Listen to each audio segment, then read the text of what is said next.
अस्सलाम वालेकुम। एसएब न्यूज़ के साथ मैं हूं अहमद नदीम। खबरों का सिलसिला बढ़ाते हुए खबर शामिल करते हैं कराची से। शहर कायद में लाशें मिलने का सिलसिला ना रुक सका। कराची के मुख्तलिफ इलाकों से कम उम्र लड़के समेत 4 अफराद की लाशें मिली। पुलिस ने लाशों को रेस्क्यू इदारे की एम्बुलेंसेज के जरिए अस्पताल मुंतकिल कर दिया। इसी हवाले से मज़ीद तफसीलात जानते हैं ब्यूरो चीफ जुल्फिकार अली से।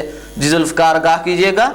जी बिल्कुल, कराची के इलाके लियाकताबाद एफसी एरिया लाल स्कूल के करीब झाड़ियों से 10 साल मोहम्मद सलमान वल्द आजम की 2 से 3 दिन पुरानी फंदा लगी तशद्दुद ज़दा लाश मिली। पुलिस ने पहुंचकर लाश अब्बासी शहीद अस्पताल मुंतकिल की। एसडीपीओ गुलबर्ग के मुताबिक लड़का मूसा कॉलोनी का रिहायशी और 9 दिसंबर को लापता हुआ था।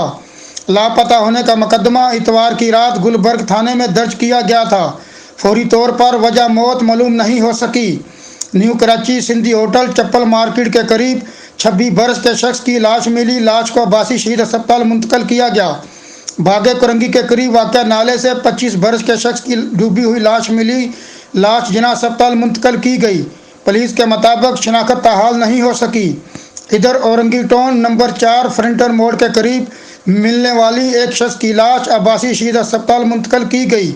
पुलिस के मुताबिक फौरी तौर पर वजह हलाकत और शनाख्त मालूम नहीं हो सकी। जी बहुत शुक्रिया जुल्फिकार, तफसीलात से आगाह करने का।